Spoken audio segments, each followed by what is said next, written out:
Assalamualaikum teman-teman. Perkenalkan, nama saya Aryana Putri Harahap, NIM 2003007 dari Sekolah Tinggi Agama Islam Baromen Raya, Sibunguan.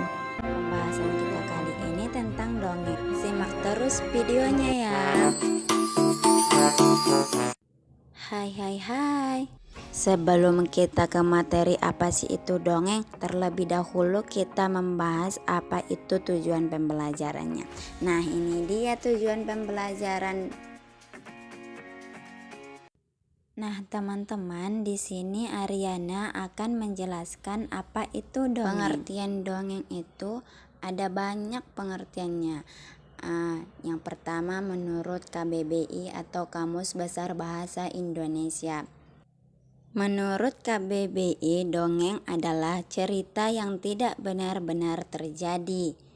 Nah, untuk pengertian lainnya, dongeng adalah bentuk sastra lama yang diceritakan tentang kejadian luar biasa dan bersifat fiksi atau tidak nyata, penuh hayalan serta imajinasi dan tidak benar-benar terjadi. Oke teman-teman, dongeng itu berfungsi yang pertama, satu, menyampaikan pesan moral atau pesan mendidik untuk pembacanya. Fungsi yang kedua, sebagai hiburan bagi pembacanya. Nah, di sini ada yang tahu nggak sih struktur dongeng? Apa sih struktur dongeng? Jadi struktur dongeng ini ada 3 macam. Yang pertama pendahuluan, yang kedua peristiwa atau isi, yang ketiga penutup. Nah, yang pertama pendahuluan. Pendahuluan adalah kalimat pengantar untuk memulai cerita dongeng. Kita buat contohnya. Contoh pendahuluan dongeng yang pertama, pada zaman dahulu bla bla bla bla, atau juga pada suatu hari yang cerah bla bla bla bla. Yang kedua, struktur dongeng itu peristiwa atau isi. Peristiwa atau isi adalah kejadian-kejadian yang disusun berdasarkan urutan waktu atau peristiwa inti.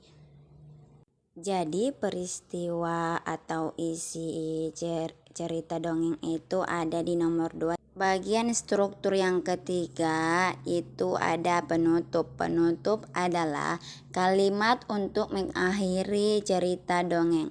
Contohnya gini teman-teman.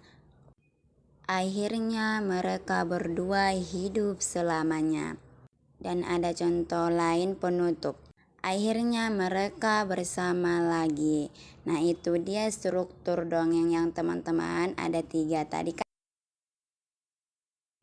Jadi teman-teman, yang terpenting dalam sebuah cerita dongeng ini ada yang disebut dengan unsur intrinsik. Adapun pengertian unsur intrinsik adalah unsur yang terdapat dalam sebuah cerita atau di dalam cerita dongeng. Nah, jadi di sini unsur intrinsik dongeng itu ada 8 macam. Yang pertama tema, yang kedua latar, yang ketiga alur, yang keempat tokoh, yang kelima penokohan atau karakter, yang keenam sudut pandang, 7 majas atau gaya bahasa, dan terakhir amanat atau pesan moral. Oke teman-teman, jadi kita sudah tahu apa itu dongeng. Yang pertama ada pengertian dongeng, fungsi dongeng, struktur dongeng, dan ada unsur intrinsik dongeng. Jadi ada pun contoh dongeng yang pertama itu kita sudah sama-sama mengetahui ada maling kundang, bawang putih, bawang merah, dan masih ada banyak cerita-cerita dongeng. Nah teman-teman, semoga penjelasannya dapat bermanfaat ya. Tetap jaga kesehatan, tetap semangat, tetap belajar. Oke, bye-bye. Terima kasih banyak. Assalamualaikum warahmatullahi wabarakatuh.